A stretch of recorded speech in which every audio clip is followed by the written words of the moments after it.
I am at the World Breeding Championships for Young Dressage Horses, and I thought it was a good idea to ask some inspectors and judges that are also here this weekend if they want to give some tips about the Keurings that are coming up. So I ran across, I bumped into Viggon. He's coming to the harness Keuring, so I thought I would ask him some questions as well for our harness breeders and owners that are coming to either the Rocky Ridge or Wim Cazemier's Keuring. Hi Viggon, how are you? I'm fine, thank you. Is that good to see you again? Yeah. And, good to see you all as well. Yeah. I don't know who you are, but you can see me. Well, everybody's looking forward to seeing you in only 3 weeks. I think you're going. It's 26 is the first Keuring. So when are you going to fly in? We're going to fly in on 27, and the first day of Keuring will be 29. So we have 1 day before to prepare ourselves. Yeah. So I'm looking really forward to go there again. And who are you bringing this year? This year, another one from the Stallion Committee. His name is Bouke. Will go there as well with me. So. Oh, that's nice. Yes. So I have a couple of questions prepared, and I asked Floor today the same type of questions, but of course about the dressage horses. And I'm going to visit Bart Henstra at his farm. So I'm going to ask him jumper, hunter, eventer questions. Okay. So my first question is kind of general, because I am wondering why would the members go to a Keuring? Like, what is the importance of going to a Keuring? What value does it have for them? Could you explain that? I hope I can. I think it's very important to go to Keurings because you want to know about the quality of your horse. Also, regarding our stud book, we want to create very high levels of competition horses, sport horses, healthy horses. So I think it's really necessary to go there so you can take a look how it's going on over there. But more important, what's the quality of my horse and how can I get my horse even better also for breeding. So I think the breeding goal should be as high as possible. And when I look at the future, it should be even higher. So regarding quality, regarding healthy, I think it's very good to go there.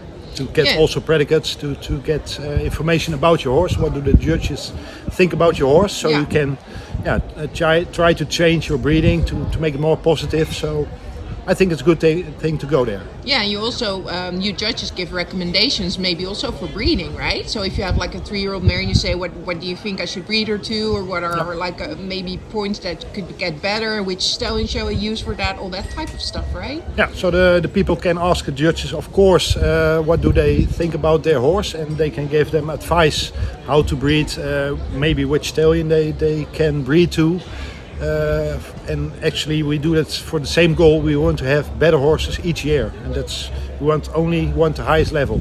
Yeah, the whole population should get better. Yes, every generation should be better. Yeah. Normally, yes. Yeah. So as a judge, when you're at the Keuring, so what is something that you look at specifically for harness horses? What do you think is a good harness foal and a good harness mare? What do you look at?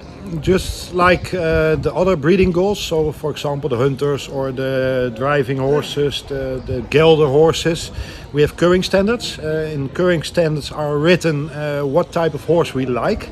Regarding harness horses, information about that can be found on the website of the KWPN or of the KWPN in the Netherlands. And actually, when we see a horse, we imagine our Keuring standard, we project it on the horse or the filly or the foal. How does it look like compared to the Keuring standard? And if we see a horse just like we like to see, it will score a lot of points. So actually that's what we're doing. So we are looking at the best points for a Dutch harness horse. It means, for example, front. We like a horse with a lot of front, with a lot of posture, with a very strong hindquarters, with a lot of action and technique in the foreleg and of course also in the hind leg. And that's how we select, and that's what we like to see in a harness horse. Yeah. So it's comparing to the Keuring standard. Yeah, so you have like a prototype or an ideal type, basically. Yes. So actually, when we judge a horse, we start with 100 points. That's ideal, but not every horse is ideal. So we say, okay, the front could be a little bit better. So maybe it won't be 90 points, it won't be 80 points, it will be maybe 85. So that's how we do that. So we compare it to the highest level, and that's actually the Keuring standard. Oh, that's good. That makes sense. I hope so. Yeah. So for the people that are coming to the Keuring, do you have tips how they can prepare like a foal, and how do you prepare an adult horse? Yes, I think there's a lot of difference between people who don't know the Dutch harness horses and people who do know them. I think the first of all would be the best to inform you before you want to go to a Keuring. There are lots of videos or information on the website, also on the KWPN website again. So you can take a look at some videos from the past, how the Keuring works. There's information what do you have to do before you go to the Keuring. And of course, make sure your horses are trained for it. So don't start the last day before the Keuring. No, start earlier. Make sure the horses are in good condition. They can be handled very easily. Another, I think different point is transporting the horse before you go to the Keuring. So it's not good. Used to transport. He's used to transport. Otherwise, if you haven't done that ever, if you haven't transported ever, it will be not easy for the horse to perform on the Keuring. So there are a lot of things you can prepare yourself. Practice a little bit. Yes, practice. Would you also recommend practicing like the handling, like running with the foal, that it stays on the right side of the mare and all that kind of stuff? Or do you think that a professional handler at a Keuring can manage that for you? Of course you can do that, but I think the best way is to leave that to a professional handler, because he really knows how to handle the horse. He knows about speed, about safety, about everything. So I would suggest do it that way, because it would be probably better. And then they know how to show your horse best, right? So the horse will look its best. Yes, and I think it's important as well, because when it goes smooth, the judges, they get also a better impression. Yeah. So I think it's the best way to do that. Unless you are a professional yourself, of course, then you do it yourself. And if you're a professional and you want to do the handling yourself, you need to wear white, right? Yes, there are dress codes. They can also be found on the website again. So normally it's dressed in white with a red tie, for example, or orange. In this case, I've not a tie today, but normally it's orange. And the people who with the whips, they are dressed nice as well. So there are rules for that. Yeah. And do the mares always need to wear a bridle, right? Yes, in Dutch harness horse, it's common to use bridle. Yes, it's white bridle. It can be even also yellow. It's also nice. So that's actually what the jumpers and the dressage horses don't have. Yeah. But we do have that because we have a unique. Yeah. Harness horse. Yes. So Viggon, at the harness Keuring, just like at the dressage and jumper Keuring, you have an IBOP. Yes. You can an IBOP for harness horses, right? Yep. And that is to get the Keur predicate. Yes. Yeah. And what else is the advantage of doing that class? Of course, actually our breeding goal is also sports. So if we judge a horse, we always want to know what's the horse capable of regarding sports. Of course, a young horse can be judged because he didn't have any competitions yet, but we have an IBOP for that. And in the IBOP there's a certain test. It also can be found on the website how to do that. So be sure if you want to do it, take a look at the information how to drive the IBOP, because it's important to do it the right way. Yeah. Otherwise you don't get any positive points. Yeah. So you won't succeed. But if you do that, if you do the right thing, and it's like the Keuring standard, you can earn 75 or more points. And if you succeed in that, you will be Keur when the mare is already Star. Star is not a predicate, but predicate with more level is Keur. And we think it's very important to show the horse what the horse is capable of regarding sports. Yeah. So actually, we want to know about the horse. What do we think the mare or stallion will perform during sports? Yeah.